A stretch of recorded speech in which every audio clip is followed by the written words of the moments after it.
em nome do Senhor Jesus. Sente-se. Se você trouxe a tua Bíblia, abra a sua Bíblia na carta do apóstolo Paulo aos Romanos. Você vai ouvir bastante esse versículo. É um chamado de renovação, um chamado de mudança, um chamado para abandonarmos a religiosidade e começarmos a ter uma vida com o eterno. É um chamado para abandonarmos a religiosidade. Todo tipo de religiosidade lança fora. Todo tipo de pensamento religioso, de segmento religioso, de aprendizado do passado. Mas eu aprendi assim, eu aprendi que eu tinha que fazer sacrifício, eu aprendi que eu tinha que fazer isso, eu aprendi que eu tinha que subir escada de joelho, eu aprendi que eu tinha que fazer rezas, repetir coisas, eu aprendi isso e aquilo. Lança tudo fora, para você ter uma vida com o eterno. Porque tudo isso não passa de religião. E a religião foi o primeiro motivo, foi a primeira coisa que provocou a ira do Eterno. É verdade. A primeira revolta do Criador contra o ser humano foi por causa da religiosidade. No começo, quando o ser humano foi colocado na face da terra, o ser humano começou a se misturar com demônios, com espíritos malignos, com anjo caído, e eles começaram a chamar aqueles anjos caídos de deuses. Está escrito no livro de Gênesis, capítulo 6, você vai ver que antes do dilúvio, eles começaram a chamar aqueles anjos caídos de deuses, aqueles demônios de deuses.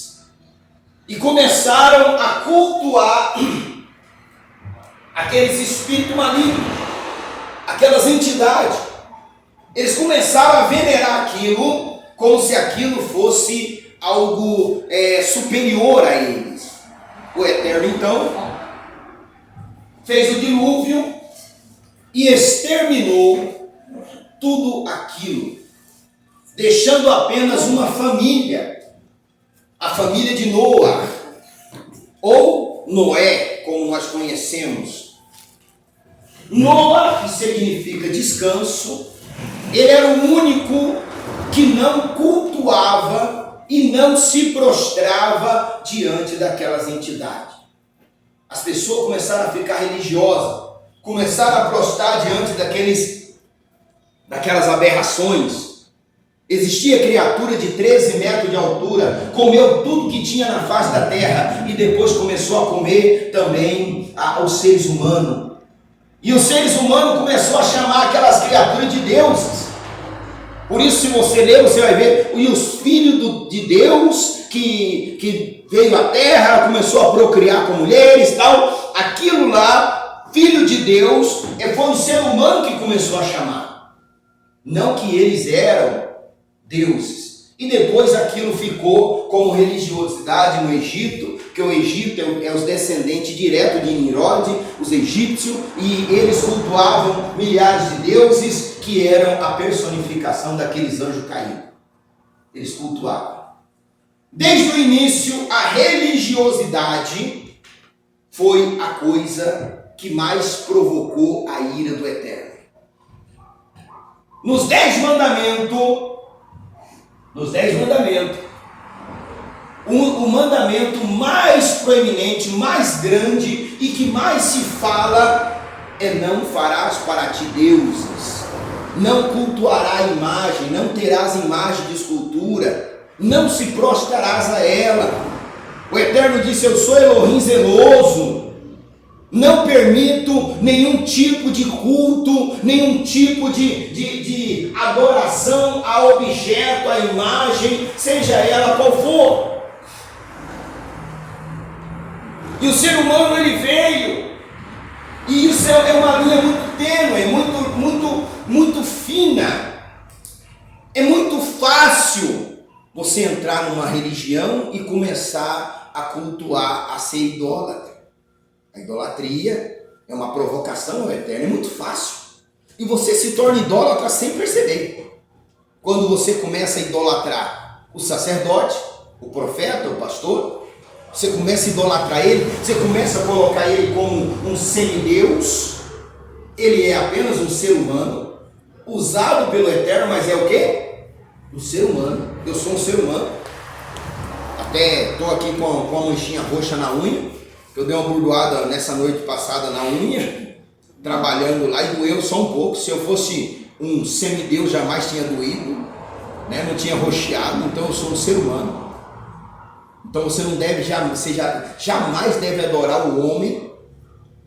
Outra coisa que tem dentro das religiões que leva o povo à idolatria, a entrega de objetos místicos, a entrega de objetos para serem adorados, para serem representação de alguma coisa. Quando você recebe coroinha, coluninha, que mais? Arquinha, tudo isso são objetos de idolatria, porque você olha para aquilo como se aquilo fosse algo místico, como se aquilo viesse trazer algo para você, e não vai trazer nada para você. A única pessoa que vai trazer um resultado e vai mudar a sua história, quem foi que levantou aquela mulher na UTI, quem foi que trouxe aquela mulher à vida novamente, não foi coluninha, não foi cajadinho, não foi botijinha, não foi inha nenhuma. Foi o próprio Espírito Santo, o próprio Criador, que foi lá e levantou ela do hospital. Quem cura você? Ele. Quem liberta você? Ele. Eu sou apenas um fragmento de uma ferramenta que ele usa para te abençoar, mas toda a honra e toda a glória tem que ser dado a ele. A ele. Quem está entendendo? Olha só. Romanos capítulo 12, está escrito assim, versículo 2. E não vos conformeis com este mundo. Cuidado com o conformismo. Cuidado com aquela atitude de se conformar. É isso mesmo. Fazer o quê? É Deus quem quer assim. Já ouviu isso? Você tem que aceitar que isso é uma aprovação de Deus. Você tem que se conformar com essa situação. Uma vez na cidade de Santo Antônio do Sudoeste, eu estava na nossa congregação, e aí chegou uma senhora: profeta, o senhor pode ir lá fazer um velório? Morreu o pai e o filho no mesmo dia, num acidente de carro. Eles estavam na igreja, estavam buscando o Eterno começou a abençoar a vida deles, eles eram mestres de obra, eles começaram a pegar construções grandes para poder construir, e começaram a ser abençoados. De repente, o que fizeram? A família toda, o que fizeram? Saíram da presença do Eterno. Não, nós não temos tempo mais, estamos muito atarefados, nós não temos tempo e tal, e começaram a se afastar. A filha já era até obreira, saiu também, né? Saiu também e se afastou. E você sabe que é muito fácil você sair da presença do Eterno e começar a procurar coisas erradas. E aí começaram a voltar para macumba, para coisa errada, para feitiçaria, devagarinho, porque o diabo ele é sinistro, ele vai puxando devagarinho. Um dia, eles terminaram uma grande obra, pegaram um pagamento gordo, bom, foram para onde? O bordel. O pai e o filho. Encheram a cara. E ali indo de Ampere para Santo Antônio do Sudoeste, a estrada é assim, ó. É curva uma atrás da outra. E de vez em quando tem umas retas, mas aquelas retas são ciladas, são armadilha. Eu mesmo sofri um acidente naquelas estradas lá. Olha só, porque é muito sinuosa a estrada. Tem um lugar lá chamado Garganta do Diabo. Você tem ideia como é que é as estradas lá. e eles vinham com a caminhonete em alta velocidade, foram fazer uma ultrapassagem, bêbado, num local que não deveria fazer, e bateram no carro de frente e morreu o pai e o filho. Morreu o pai e o filho no mesmo dia. A mãe pediu que... Aí lembrou da igreja, lembrou da congregação, lembrou do profeta e mandou, vai lá, chama para ele vir fazer uma oração aqui no velório do pai e filho. Cheguei lá, tinha uma crente, aquelas crentes bem crentes, sabe? Agora há pouco passou uma ali. Sabe aquela crente que a saia sai varrendo no chão? Onde ela passa, você sabe que ela passou porque está varrido. Entendeu? Que a saia vai varrendo no chão, vai limpando, vai tirando toda a poeira que tem. Daí dá um trabalho para lavar aquilo lá, que só uma misericórdia, né? Sai uma lama. Aí, a irmã dela, dessa senhora, da esposa, que perdeu o marido e o filho no mesmo dia, me viu com aquela saia relando no chão, tampando o gogó, a blusa tampando o gogó, tampando as costas da mão, e veio, o senhor é o pastor, toda cenosa, sabe? Eles têm uma cena que eles fazem, sabe? Um teatro, né? Aí eu peguei e falei, sim, minha irmã, eu com a Bíblia na mão. Aí ela falou, então, eu estava falando para minha irmã, olha, eu disse para ela, filha, você tem que se conformar, porque foi Deus quem quis assim, não é profeta. Falei, não é Deus quem quis assim, não. Consequência dos erros deles, mas não foi Deus quem quis assim. Sabe onde Deus queria que eles estivessem? Lá na casa dele, buscando a Deus. Da onde eles vinham? Eles vinham da igreja? Vinham da congregação? Não, vinham do bordel. Eles tinham ido tomar a Santa Ceia? Não, eles tinham ido encher a cara de cachaça. Eles não estavam na igreja. Não foi Deus quem quis assim. O que aconteceu com eles foi consequência do que eles estavam fazendo. Não joga a culpa em Deus do mal que você provoca na sua vida. Não diga que é Deus quem quis assim. Não diga que é Deus quem fez você passar por isso, porque você causou isso na sua vida. É consequência dos teus erros. Falei para aquela crente. Ela ficou toda sem graça. Mas o senhor tem... Eu falei, não tem conversa, não. Não tem conversa. Não foi Deus quem quis assim. Porque se Deus é bom, ele mataria o pai e o filho no mesmo dia? Alguém pega um revólver, vai lá e mata o pai e o filho. É uma pessoa boa? Você leva ele para dentro da sua casa, um assassino que matou o pai e filho? Claro que não. Nós temos que saber quem é o nosso Criador. O nosso Criador, ele não mata ninguém, ele não faz o mal. Quem faz o mal é o diabo. E o diabo faz o mal quando o ser humano permite isso. Nós temos autoridade. A autoridade é nossa. Nós permitimos que o mal entre na nossa vida quando deixamos de praticar a vontade do Eterno. Olha só. Então, não vos conformeis. Aquela mulher queria que eu conformasse a mãe que perdeu o marido e o filho. Não. O conformismo é uma praga. Porque você se conforma, você admite aquilo. Não, é assim mesmo. Eu tenho essa doença, eu tenho que carregar pro resto da vida. Isso aqui o médico disse que eu tenho que tomar esse remédio pro resto da vida. Mas quem é o médico? Ele é um ser humano. Quem decide todas as coisas é o nosso Criador. Ele diz que levou as nossas doenças. Nós estudamos semana passada. Ele levou a nossa doença, então não aceita. Não se conforma. Não, eu tenho que passar por isso. Não, é isso mesmo. Não, de jeito nenhum. Não aceito. E pronto. Não aceito. Porque a palavra do Eterno diz que eu não devo aceitar. Não vos conformeis com esse mundo, mas transformai-vos. Transformai-vos. É você quem se transforma. Eu já vi muita gente falar, Deus, me muda. Só se for mudar daqui para outro lugar. Mudar de casa. Deus não muda você. É você quem se muda para Deus. É você quem muda as tuas atitudes para Deus. Nós tínhamos um irmão aqui, muito querido, nós queríamos muito bem para ele, estávamos querendo trabalhar com ele, uma pessoa que a gente tinha uma afeição muito grande por ele, querido ele, que ele gostava de enxugar o caneco. Sabe?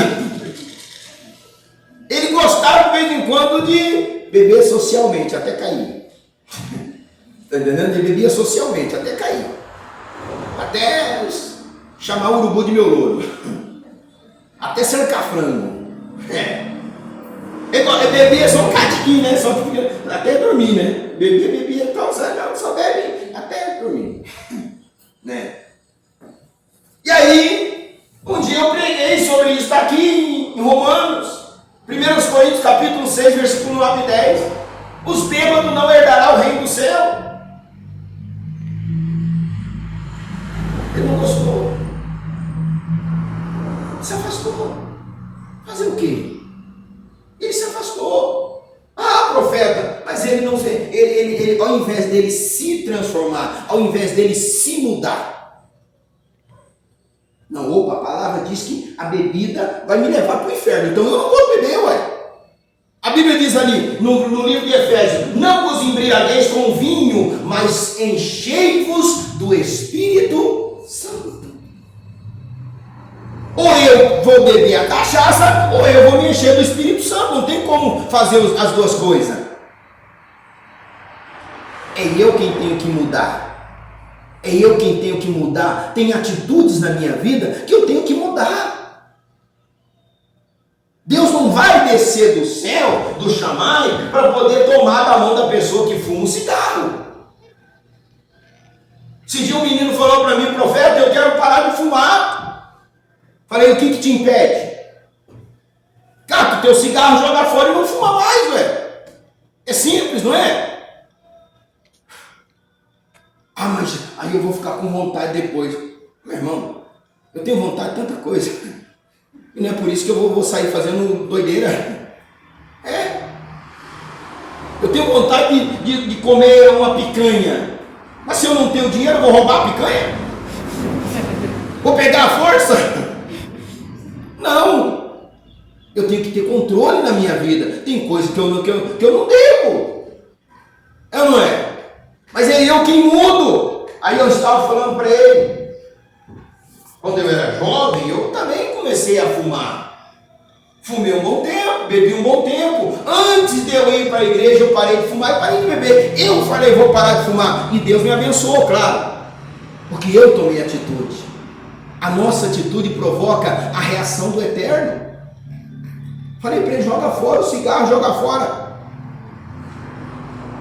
Aí depois eu vi lá ele lá fumando. Falei: aí não vai parar nunca, porque não quer mudar. É eu quem tenho que me transformar. Transformai-vos. Não é Deus quem vai me transformar, é eu quem tenho que tirar minhas atitudes. Deus não vai descer do céu para tirar os meus defeitos. É eu quem tenho que mudar dia após dia. E não é tudo de uma vez, não, você não consegue. Mas é um passo atrás do outro. É um passo atrás do outro. É dia após dia, é momento após momento. Eu vou mudando. Isso aqui está errado, isso aqui não está certo, isso aqui está errado, isso aqui é contrário à palavra. Eu vou aprendendo a palavra, eu vou mudando. O que eu não posso é me conformar. Não é assim mesmo. Dia que Deus quiser. Não, tem uma senhora que veio aqui, fumava desde os 9 anos de idade, né? Fumava desde os 9 anos. A mãe mandava ir acender cigarro de palha. E ela começou a fumar. Chegou aqui, nós oramos, ela manifestou, o mal saiu e ela nunca mais fumou. Mas ela queria. Ela não saiu e já pegou um cigarro e já começou a fumar, não. Ela foi embora, ela creu que estava liberta. E ficou liberta, é ou não é? Olha só. Transformai-vos pela renovação do quê? Do seu entendimento. Daqui, da nossa mente. Nós começamos a entender a coisa certa, então nós começamos a mudar e tirar o que está errado. O que nós não podemos é ficar conformado com a situação do vosso entendimento. Para que experimenteis qual seja a boa e agradável e perfeita vontade de Deus. Qual que é a vontade de Deus para nós? Boa, agradável e perfeita. Ele não tem mal nenhum para nós. Ele não tem vontade de ver você sofrendo. Ele não quer ver você com doença. Ele não quer ver você padecendo. Ele não quer ver você numa UTI. Ele não quer você passando mal, desesperado. Não, ele quer você bem. Porque a vontade dele é boa, agradável e perfeita. Essa é a vontade do Eterno. Tudo que foge disso não é vontade dele. Ah, mas me falaram na religião tal que esse problema é Deus quem quer. Não, se é problema, não é Deus quem quer. Porque o que Deus quer para você é solução e não problema. O problema vem e nós, na presença do Eterno, enfrentamos e resolvemos o problema. Quem entende isso? Olha só, agora volta 2 paginazinhas. O que é fé? Como adquirir fé? Como eu adquiro fé? Será breve.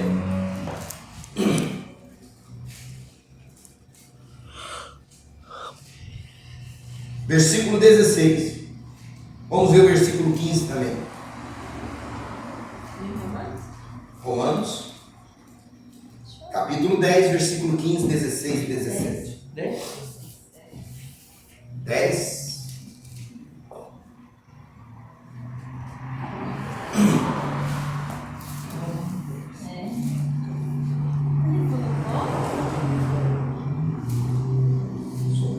Só quero ver você. 16. O versículo 15 está escrito assim: e como pregarão se não forem enviados?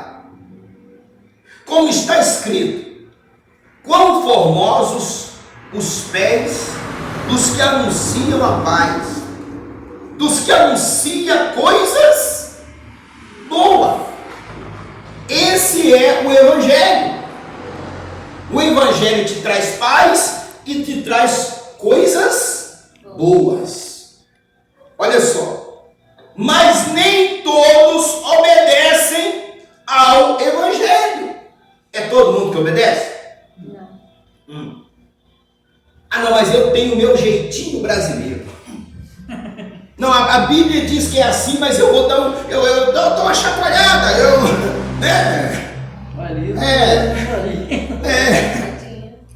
Entendeu? Tem gente que fala, não, mas está dizendo ali, mas eu tenho meu jeitinho. Do meu jeito é melhor. Não é. É o jeito de Deus que é melhor. Ele só se compromete com a palavra dele. Não adianta eu querer discutir a Bíblia.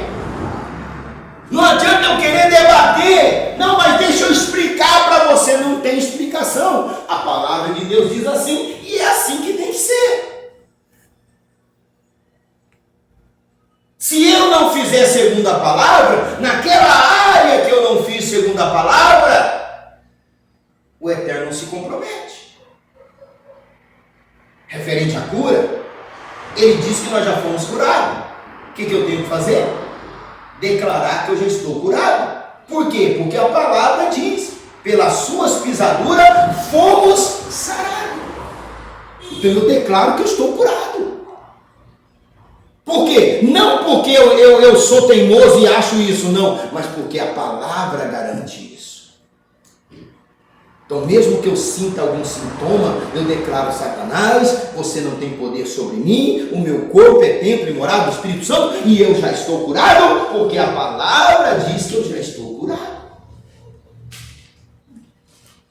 E se tem uma coisa que o diabo não discute, é com a palavra. Comigo ele discute. Com as minhas vontades ele discute.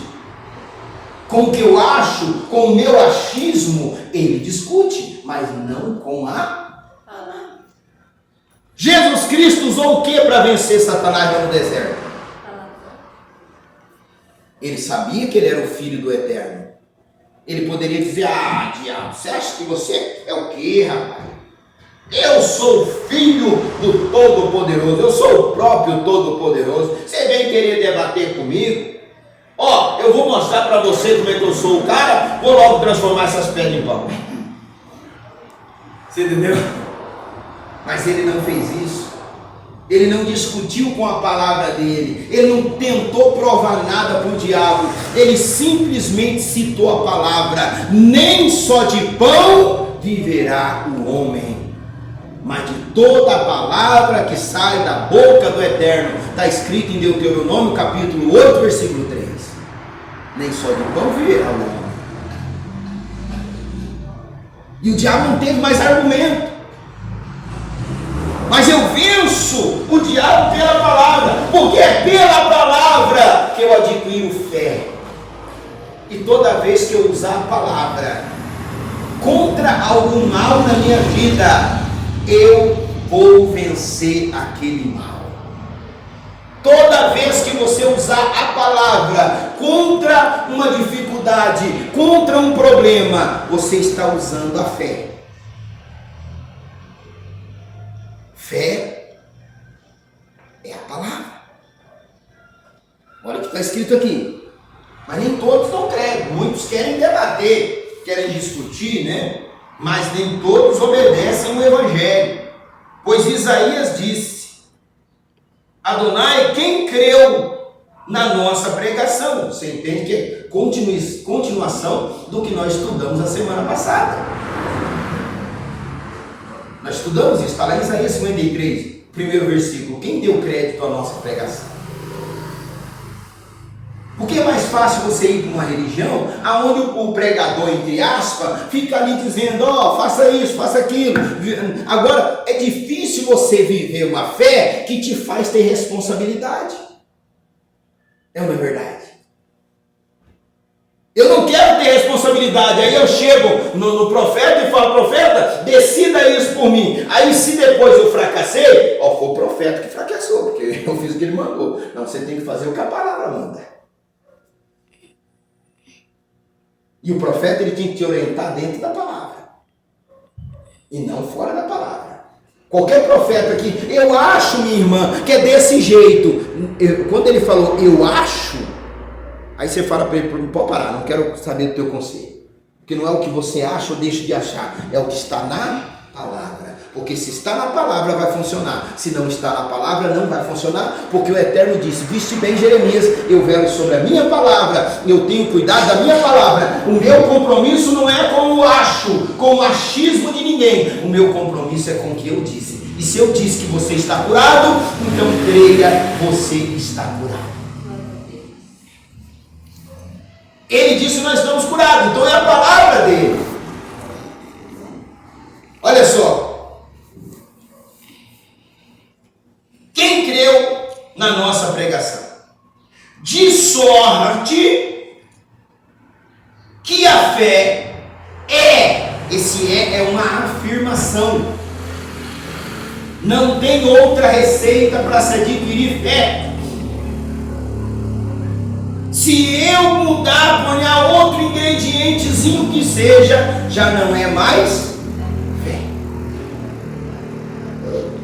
Essa é a receita de se adquirir fé. Não existe: ah, mas eu vou adquirir fé através de um badulaque.